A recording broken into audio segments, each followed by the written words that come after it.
Han China invaded, the Mongols invaded, the Ming invaded, France invaded, Japan invaded, America invaded. 6 of history's most powerful empires threw everything they had at one small strip of land, and every single one of them lost something they could never get back. Not just soldiers, not just treasure, something more fundamental, the belief that superior force produces submission. Vietnam has been invaded roughly 17 times by foreign powers over 2,000 years of recorded history. 17. And in nearly every case, the invader eventually left, diminished in ways they didn't fully understand until years later. Military historians talk about Vietnam as a graveyard of empires. Geopolitical analysts call it a strategic buffer. Journalists call it resilient. But those frames miss the real story. Vietnam doesn't just survive its conquerors, it processes them. It extracts something useful from each invasion, a technique, a technology, a lesson in statecraft, and then uses those extracted tools to push the invader out and strengthen itself for the next one. This isn't accidental toughness, it's a pattern refined over 2,000 years. And once you see how it works, you start to understand not just Vietnamese history, but why Vietnam's behavior today, its careful dance between Washington and Beijing, its refusal to pick sides, its insistence on absolute sovereignty, makes complete, logical sense. We're going to examine 4 mechanisms. 4 distinct ways Vietnam turns the experience of invasion into long-term strategic advantage. And by the end, you'll understand something that most people, including many historians, tend to overlook. That the countries who invaded Vietnam didn't just fail to conquer it, they left Vietnam stronger than they found it. The first mechanism is what we might call the absorption principle, and it begins with China. In 111 BC, the Han dynasty absorbed what is now northern Vietnam into its empire. This wasn't a brief occupation, it lasted over 1,000 years. For a full millennium, Chinese governors administered Vietnamese territories, Chinese administrators imposed Chinese laws, Chinese scholars promoted Confucian education, and Chinese bureaucratic systems replaced local governance structures. By any conventional measure, this should have produced assimilation. It's what happened across most of Southeast and East Asia when Chinese cultural influence spread. Local identities blurred, merged, and eventually dissolved into the broader sinosphere. Except in Vietnam, something different happened. The Vietnamese took the tools of Chinese governance, the administrative structures, the writing systems, the Confucian ethical frameworks, the military organizational models, and mastered them. Not to become Chinese, to become better Vietnamese. A Vietnamese scholar named Trieu Thi Trinh in the 3rd century CE reportedly said she wanted to ride the wind and walk the waves, not bend her back in submission. That spirit, absorb the conqueror's methods, reject the conqueror's identity, runs like a thread through the entire Vietnamese historical experience. When the Tang dynasty collapsed in 907 CE and Chinese political power weakened, Vietnam had already spent centuries building its own version of Chinese administrative sophistication. They knew how to run a state, how to field disciplined armies, how to organize taxation and governance, because they'd watched the Chinese do it for 1,000 years. In 938, Vietnamese general Ngo Quyen used iron-tipped stakes planted in the Bac Dong River to destroy a Chinese naval fleet. The military strategy was locally adapted, but the logistical capacity to execute it, to organize thousands of workers, to time the tidal patterns, to coordinate a multi-front engagement that came from a millennium of watching one of the world's most sophisticated military bureaucracies operate up close. Modern Vietnam runs this same algorithm.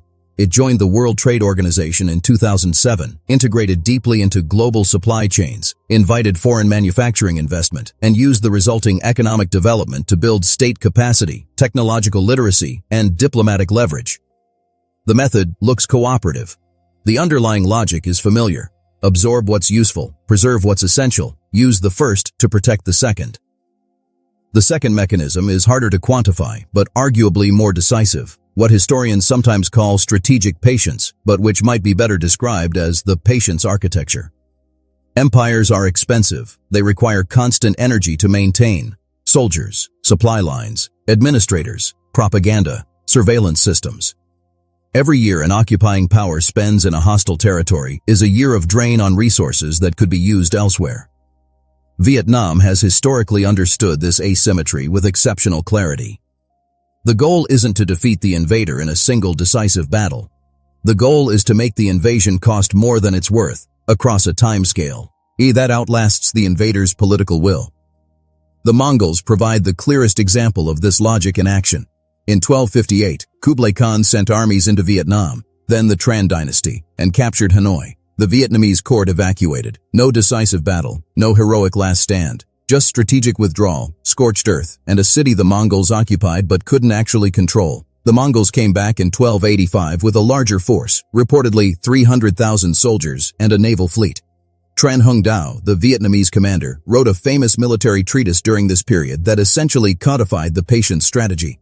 Avoid pitched battle, stretch supply lines, use the climate and terrain as weapons, wait for disease and exhaustion to do their work. The Mongols, who had conquered China, Persia, and much of Eastern Europe, withdrew from Vietnam 3 times. 3 invasions, 3 retreats.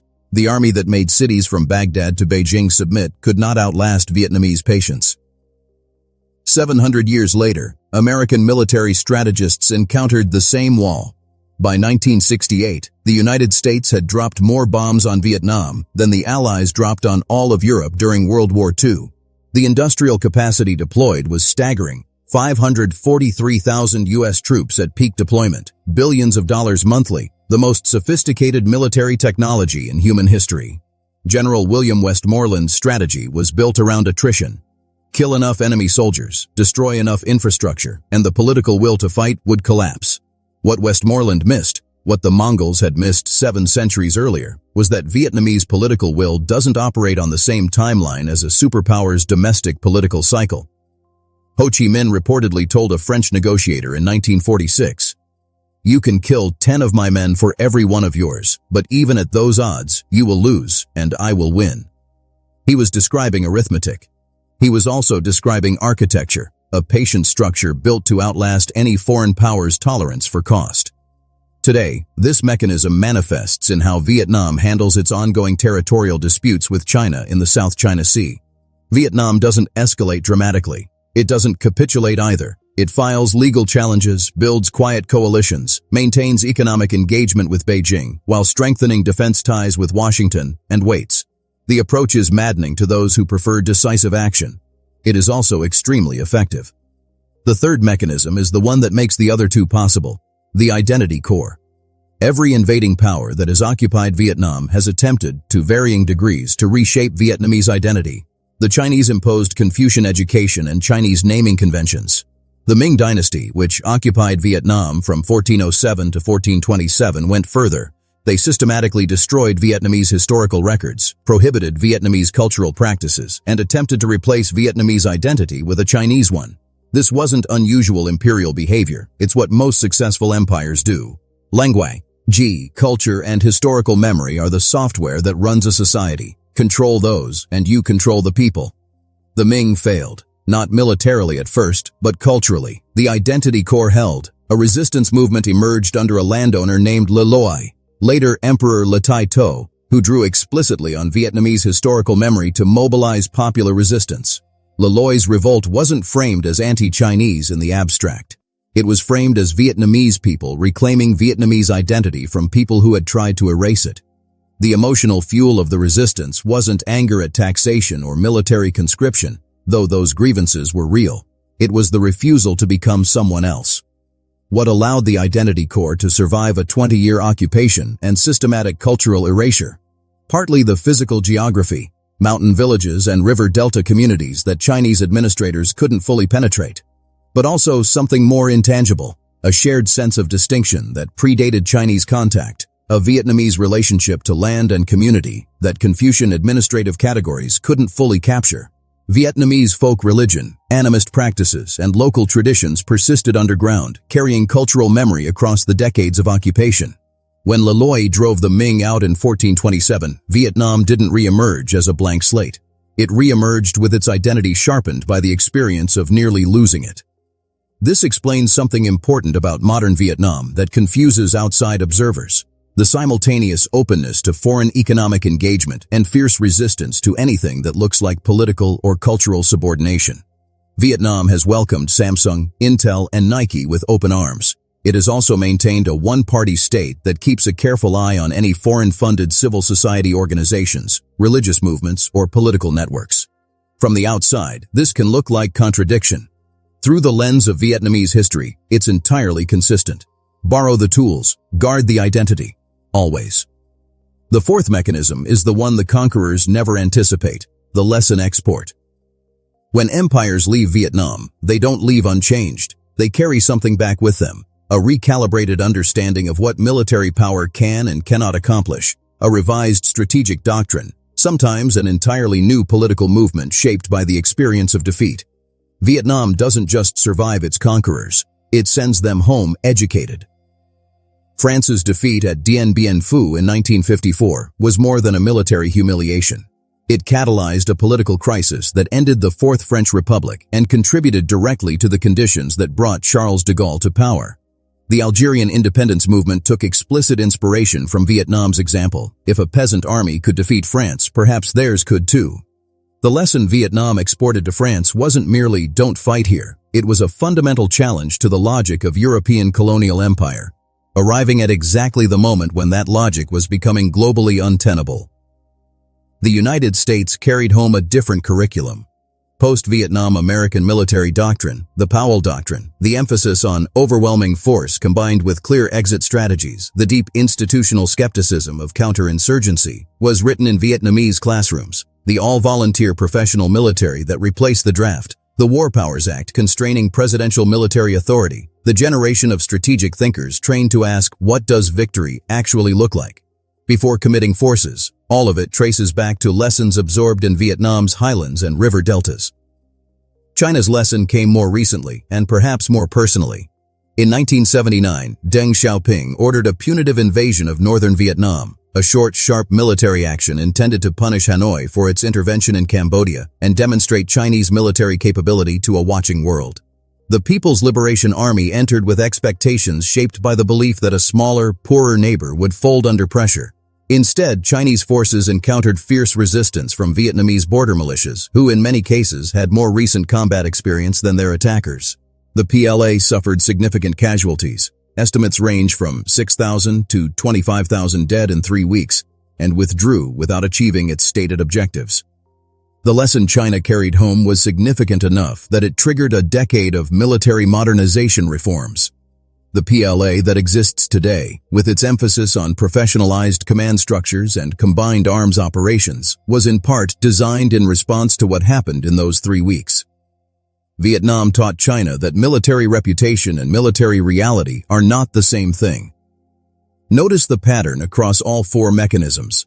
The absorption principle means Vietnam never fights its enemies empty-handed. It arrives at every confrontation equipped with tools borrowed from the last one. The patience architecture means Vietnam sets its clock to civilizational time, not electoral cycles.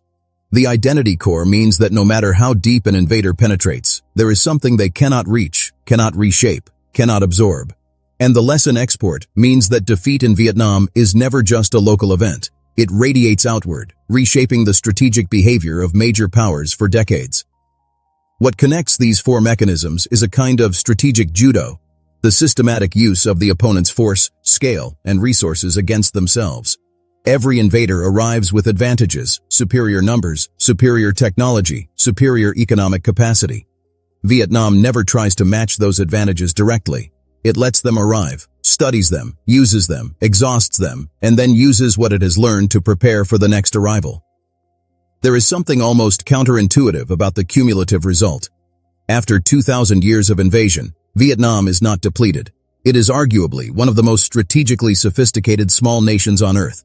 It maintains normal relations with the United States, while also managing careful engagement with China. It runs the world's most successful communist-capitalist hybrid economy. It navigates ASEAN politics, South China Sea disputes, and great power competition with a dexterity that larger, richer nations frequently fail to match. Some of this comes from geography and luck, but much of it comes from practice. 2,000 years of practice at a very specific skill, learning from people who arrive intending to dominate you. Every empire that touched Vietnam left with a scar they couldn't fully explain.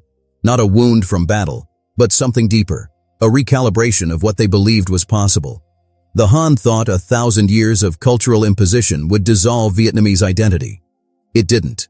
The Mongols thought overwhelming force would break Vietnamese will. It didn't. The Ming thought erasing Vietnamese memory would create a blank slate for Chinese civilization. It couldn't find the eraser. The Americans thought industrial firepower and body counts would eventually produce a favorable political outcome. They didn't. What none of them fully understood, what each one had to discover from scratch, is that Vietnam is not a problem to be solved. It is a process to be survived. And the people who have lived inside that process for 2,000 years have become extraordinarily good at it. The question for the next century is whether that expertise translates to a fundamentally different kind of challenge, not a military invasion, but an economic one. Chinese investment, supply chain integration, and infrastructure financing are spreading through Southeast Asia in ways that look nothing like armies, but function with similar strategic logic: dependency, leverage, gradual reconfiguration of local decision-making. Vietnam is navigating this carefully, diversifying toward the United States, Japan, and South Korea, inviting manufacturing away from China without fully antagonizing Beijing. Whether the absorption principle, the patience architecture, and the identity core are sufficient tools for that particular contest is an open question. Vietnam has turned every previous invader into a lesson. Can it do the same with economic gravity? History suggests it will try. Whether it succeeds is the next chapter, and it hasn't been written yet.